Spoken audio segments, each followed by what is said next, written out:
Hai, Assalamualaikum warahmatullahi wabarakatuh. Bertemu lagi dengan saya di pelajaran akuntansi kelas 12. Selamat pagi anak-anak semuanya. Sudah pada bangun ya, sudah jam 9. Kita hari ini pertemuan yang keempat harusnya. Di belajar itu asik bersama SMK Negeri 1 Kedung. Jangan lupa tadi sudah belajar semuanya, tetap semangat belajar di rumah. Untuk pertemuan kali ini, kita materinya adalah praktek akuntansi perusahaan jasa dagang dan manufaktur kelas 12, akuntansi keuangan lembaga. Sudah siap semuanya? Kita sebelum kita mulai dicek dulu HP-nya semuanya dalam kondisi sehat ya. Oke, kita mulai materi hari ini bersama Bu Esti Wibawani. Kita mulai nanti dari bab pertama, konsep dasar akuntansi biaya. Ya, di sini nanti ada 4 konsep yang harus kita pelajari, yaitu penggolongan biaya, biaya bahan baku, biaya tenaga kerja, dan biaya overhead pabrik. Ini nanti kita bahas satu persatu, tapi tidak semuanya, kita ambil poin-poinnya saja. Nanti untuk selanjutnya kalian bisa belajar sendiri di rumah dengan referensi buku yang ada, dengan buka Google juga bisa. Sudah siap ya? Kita mulai untuk yang pertama, penggolongan biaya. Pengertian akuntansi biaya adalah proses pengidentifikasian, pencatatan, penghitungan, peringkasan, pengevaluasian, dan pelaporan biaya pokok suatu produk, baik barang maupun jasa, dengan metode dan sistem yang sudah ditentukan, sehingga pihak manajemen perusahaan dapat mengambil keputusan bisnis secara efektif dan efisien. Kemudian ada perbedaannya, apa sih akuntansi biaya dengan akuntansi keuangan?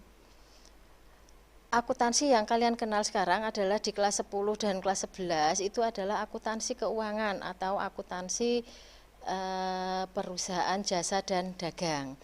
Bedanya di sini, akuntansi biaya itu berguna untuk menghitung biaya suatu produk yang mengandung unsur bahan baku, upah langsung, dan biaya overhead pabrik. Kalau akuntansi keuangan mengarah pada proses penyusunan laporan keuangan yang diberikan oleh pemilik perusahaan. Tujuannya apa akuntansi biaya? Di sini ada 4 tujuan.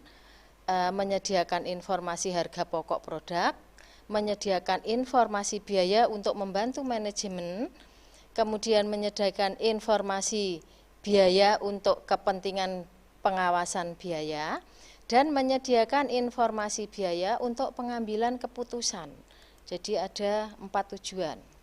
Nah, di sini nanti untuk pertama, konsep pertama penggolongan biaya ini ada 5. Yang pertama nanti berdasarkan fungsi pokok dalam perusahaan. Jadi berdasarkan fungsi pokok dalam perusahaan, biaya itu ada 3. Biaya produksi, biaya pemasaran, dan biaya administrasi. Sedangkan berdasarkan hubungan biaya dengan sesuatu yang dibiayai ada 2, biaya produk langsung dan biaya produksi tidak langsung. Berdasarkan perubahan volume kegiatan, biaya itu ada 3, ada 4, biaya variabel, biaya semi variabel, biaya tetap, dan biaya semi tetap. Kemudian berdasarkan jangka waktu manfaat, itu ada 2, pengeluaran modal dan pengeluaran pendapatan. Sedangkan berdasarkan objek pengeluaran, ini ada 4 juga, biaya bahan baku langsung, biaya tenaga kerja langsung, biaya pemasaran, dan biaya administrasi dan umum. Jadi nanti kalian masing-masing nanti bisa mencari penjelasannya dari masing-masing dasar tersebut. Misalkan jangka waktu pengeluaran modal, itu penjelasannya apa? Nanti kalian bisa cari sendiri ya. Kemudian yang kedua, konsep yang kedua adalah biaya bahan baku. Bahan baku itu apa tuh? Bahan baku adalah bahan dasar yang digunakan dalam proses produksi untuk menghasilkan suatu produk. Jadi kalau mau menghasilkan suatu produk itu harus ada bahan bakunya. persediaan bahan baku dikelompokkan menjadi dua, yaitu berdasarkan jenis dan posisi barang, yang kedua berdasarkan biaya yang timbul dari adanya persediaan. Sedangkan dokumen apa saja yang diperlukan dalam pengelolaan bahan baku, itu dokumennya ada 4, yaitu formulir permintaan pembelian, surat order pembelian barang, laporan penerimaan barang, dan kartu persediaan barang. Di sini nanti yang Bu Esti bahas sedikit adalah dokumen. Sedangkan untuk persediaan bahan baku berdasarkan jenis dan berdasarkan biaya, kalian nanti bisa mencari referensi sendiri. Oke, kita lanjut ke dokumen, ini nanti yang kita bahas sebentar. Kasus yang pertama, ini cara membuat dokumen formulir permintaan barang. Misalkan ini ada kasus tanggal 1 Juli PT Valina memesan kepada PT Viandra tepung terigu, gula pasir, margarin, ragi, dan telur. Dari data tersebut, tugas Anda apa? Membuat formulir permintaan pembelian. Formulirnya seperti apa? Inilah formulirnya ya. Jadi atas adalah KOP, nama perusahaan dan alamat PT Valina, Jalan Pemuda nomor 10 Surakarta, kemudian nomor pesanan, kemudian ini adalah tanggal pesanan, tanggal 1 Juli, lampirannya tidak ada, halnya apa? Halnya pesanan barang. Kemudian ditujukan kepada siapa? Kepada PT Viandra, Jalan Kartini nomor 5 Jepara. Yang dipesan apa? Nah, ini dengan hormat persiapan produksi melakukan pesanan. Tadi ada 5.000 kilo tepung terigu, gula pasir 500, 250 margarin, 50 kg ragi, dan 100 telur. Nah, ini kami tunggu pengiriman barang secepatnya. Kemudian ini adalah tanda tangan bagian pembelian. Jadi dokumen yang pertama itu yang harus disiapkan adalah dokumen pesanan barang. Kemudian dokumen yang kedua, dokumen surat order pembelian barang. Jadi kalau sudah pesan, kemudian membuat order pembelian. Sama soalnya tanggal 1, ini beda tanggalnya ya. PT Valina memesan barang kepada PT Viandra. Anda diminta membuat surat order pembelian barang. Suratnya seperti apa? Sama PT Valina, jangan lupa KOP perusahaan, alamat perusahaan, kemudian PT yang dituju atau yang dipesan.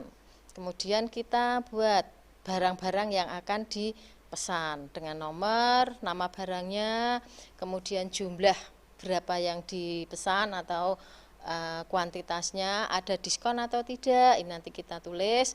Kemudian harga per kilogramnya berapa, baru total harga.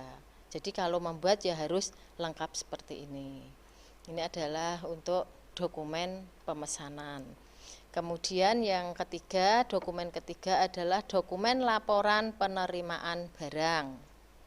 Jadi setelah pesan, kemudian diorder, kemudian laporan kalau barang sudah diterima. Ini contohnya tanggal 20, tadi pesan tanggal 1, tanggal 20 PT Valina membeli dari PT Viandra, fakturnya 125, barang yang dibeli ini jumlah barangnya, jadi nomornya, jumlah barang, kemudian nama barang. Soalnya Anda diminta membuat bukti laporan penerimaan barang. Buktinya seperti apa?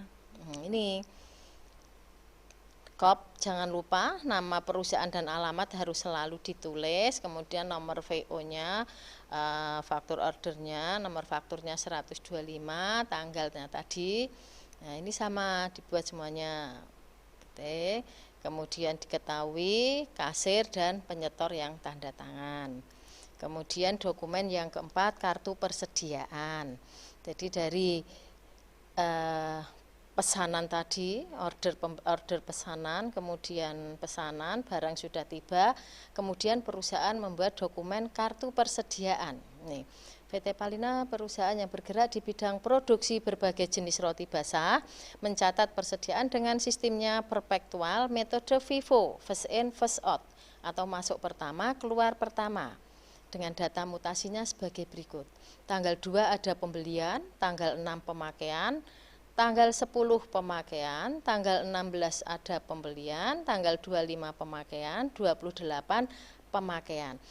Jadi untuk kartu persediaan ini satu barang satu kartu, jadi tidak bisa digabung. Ini kita ambil contoh adalah yang tepung terigu. Jadi dari persediaan ini, data persediaan, Anda diminta membuat persediaan pada tanggal 30 Juni. Kita lihat kartunya. Nah, sebelum kita membuat kartu, kita lihat dulu harga pokok pemakaiannya. Tadi yang pemakaian pertama 100, kemudian 300, 100. Jumlah pemakaiannya ada 600 unit atau 600 kg dengan total 6.050.000. Sekarang kartu persediaannya. Kartu persediaannya, nah ini nama barangnya harus ditulis dulu, tepung terigu, kode barang, nah ini sesuaikan dengan perusahaan ya, tergantung perusahaannya apa, satuannya kilogram, dengan metode FIFO atau MPKP, masuk pertama, keluar pertama atau first in, first out. Ini formatnya tanggal, kemudian nomor bukti, persediaan masuk, persediaan keluar, dan persediaan akhir. Pada tanggal 2 ada persediaan masuk atau pembelian 500 unit. Langsung saldonya persediaan akhir berarti 500 unit. 500 kg. Kemudian tanggal 6 ada pemakaian 100 kg. Berarti saldonya tinggal 400 kg. Tanggal 10 juga ada pemakaian 100 kg. Jadi saldonya turun lagi 300 kg. Kemudian pada tanggal 16 ada pembelian 800 kg. Jadi saldonya karena harganya berbeda, jadi saldonya kita tulis dua-duanya.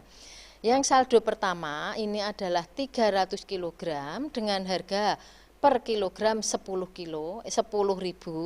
Kemudian yang pembelian kedua 800 kg, harganya 10.500. Jadi kalau harganya berbeda, saldonya juga harus dibedakan. Kemudian tanggal 25 ada persediaan akhir atau keluar pemakaian 300 kg. Berarti saldonya tinggal 800 kg. Di akhir periode tanggal 28 ada pemakaian lagi 100. Berarti persediaan akhir perusahaan ada tepung terigu 700 kg. Harga per unitnya 10.500. Total persediaan akhir adalah tepung terigu adalah 7.350.000. Jadi untuk biaya bahan baku nanti ada 4 dokumen yang harus disiapkan. Nanti untuk selanjutnya bisa dipelajari lagi ya di buku referensi yang sudah disiapkan di perpustakaan juga sudah ada. Kemudian juga browsing sekarang juga sudah banyak. Oke, untuk persediaan sudah. Kemudian bagian apa saja yang terkait dengan prosedur penerimaan bahan baku? Ini ada 3 bagian. Bagian produksi, bagian penerimaan dan penyimpanan atau gudang, bagian pembelian. Bagian produksi tugasnya apa, Bu? Nah, bagian penerimaan, penyimpanan atau gudang itu tugasnya apa? Bagian pembelian tugasnya apa? Lah itu nanti tugas kalian yang mencari, ya, dipelajari lagi. Cari di buku-buku yang sudah ada di perpus. Oke, kita lanjut untuk mutasi bahan baku. Mutasi bahan baku ini ada 2, pembelian bahan baku dan pemakaian bahan baku. Untuk pembelian, formulirnya ada permintaan pembelian, surat order pembelian, dan laporan penerimaan. Sedangkan pemakaian bahan baku ini melalui 3 proses. Proses permintaan dan pengeluaran, bagian produksi membuat bukti permintaan barang, proses yang ketiga, bagian gudang menyiapkan barang sesuai yang diminta oleh bagian produksi. Jadi untuk bahan baku seperti itu. Kemudian yang berikutnya pencatatan biaya bahan baku. Pencatatannya ada 2, yaitu sistem periodik.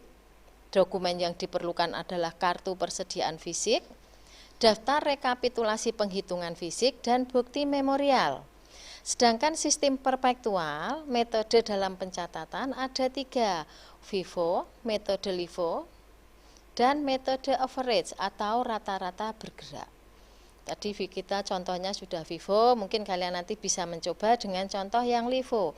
Kalau LIFO berarti last in first out, berarti barang yang dikeluarkan adalah barang yang diterima di akhir. gitu ya. Kemudian kalau rata-rata berarti nanti kalau ada perbedaan harga kita bagi 2. Itu tadi untuk yang pertama. Kemudian kita lanjut biaya tenaga kerja. Jadi yang pertama tadi sudah biaya bahan baku penggolongan, kemudian biaya bahan baku, yang ketiga adalah biaya tenaga kerja. Untuk biaya tenaga kerja ini digolongkan menjadi 6. Tapi sebelum digolongkan, kalian sudah tahu apa yang dimaksud dengan tenaga kerja. Tenaga kerja adalah orang yang bekerja pada suatu perusahaan dan mendapatkan imbalan jasa atau atas tenaga yang dikeluarkan untuk mencapai tujuan perusahaan. Kalau kita sehari-hari nyebutnya upah ya, mendapatkan upah. Jadi tenaga kerja itu orang yang bekerja untuk mendapatkan upah atau gaji, itu mungkin secara singkatnya. Tenaga kerja ini digolongkan menjadi 6, tenaga kerja asing, tenaga kerja dibayar, tenaga kerja inti, tenaga kerja kontrak, tenaga kerja terampil, dan tenaga kerja tidak terampil. Jadi ada 6 tenaga kerja yang nanti dibahas di dalam materi kalau sudah kita tatap muka. Kemudian pengelompokan tenaga kerja. Nah, ini yang berdasarkan, yang pertama berdasarkan kecakapan tenaga kerja. Berarti ada kecakapan tenaga kerja? Ada. Yang pertama itu tenaga kerja eksekutif, yaitu tenaga kerja yang tugasnya mengambil berbagai keputusan dan melaksanakan fungsi manajemen. Sedangkan yang kedua itu tenaga operatif, yaitu tenaga kerja yang terampil menguasai bidang pekerjaannya. Kalau yang pertama itu eksekutif, itu tugasnya mengambil keputusan untuk melaksanakan fungsi manajemennya. Tapi yang operatif adalah yang menguasai bidang pekerjaannya. Tenaga terampil ada 3, tenaga kerja terampil, setengah terampil, dan tenaga tidak terampil. Kalian nanti termasuk yang mana? Harusnya masuk yang pertama ya, tenaga kerja yang terampil, lulusan SMK harus sudah terampil bekerja. Kemudian berdasarkan fungsi pokok dalam organisasi perusahaan, tenaga kerja ada 3, yaitu tenaga kerja bagian produksi, bagian pemasaran, dan tenaga kerja bagian administrasi dan umum. Kalau bagian produksi berarti tenaga kerja yang langsung terlibat dalam proses produksi. Jadi kalau di pabrik yang terlibat langsung di proses produksi barangnya. Kemudian yang pemasaran, ya ini berhubungan dengan pelayanan masyarakat, melayani pesanan masyarakat atau bagian marketingnya. Kalau administrasi dan umum, lah ini yang di bagian pembukuan administrasi. Oke, kita lanjut berdasarkan kegiatan departemennya. Ini ada 2, tenaga kerja bagian produksi dan tenaga kerja bagian non produksi. Berdasarkan hubungan dengan produk, nah ini tenaga kerja langsung dan tenaga kerja tidak langsung. Di sini tidak akan saya jelaskan panjang lebar, nanti bisa dipelajari. Kemudian penggajian dan pengupahan. Ini yang ditunggu-tunggu ya. Untuk penggajian dan pengupahan, ini ada sistem penggajian, itu ada 3. Sistem skala tunggal, sistem skala ganda, dan sistem skala gabungan. Dan dokumen dalam sistem penggajian itu apa saja? Nah, ini dokumennya ada 4. Dokumen pendukung, catatan kehadiran, kartu jam kerja, dan daftar gaji. Catatan kehadiran berarti terlambat tidak, bolos tidak, kalau sekolahan kan seperti itu. Tapi kalau karyawan kan nanti ada catatannya sendiri. Kemudian biaya overhead pabrik. Nah, ini materi konsep yang keempat. Kita sudah memasuki konsep yang keempat, biaya overhead pabrik. Masih semangat ya, terlalu panjang materinya. Biaya overhead pabrik ini ada 7 jenis. Apa saja? Nah, ini biaya bahan penolong, biaya tenaga kerja tidak langsung, biaya reparasi dan pemeliharaan aset, biaya penyusutan aset tetap pabrik, biaya yang timbul karena penggunaan jasa, biaya asuransi, dan biaya yang terjadi di departemen pembantu. Jadi biaya overhead pabrik itu ada jenisnya ada 7. Mungkin yang paling sulit nanti ya, karena banyak angka yang harus kita pelajari. Sedangkan penggolongan biaya overhead pabrik ini ada 2. Yang pertama ditinjau dari hubungannya dengan perubahan volume kegiatan. Itu meliputi biaya overhead pabrik tetap, biaya overhead pabrik variabel, dan biaya overhead pabrik semi variabel. Kenapa tidak dijelaskan di sini, Bu? Kalau dijelaskan nanti waktunya panjang. Kemudian yang kedua, ditinjau dari hubungannya dengan departemen yang ada di dalam pabrik.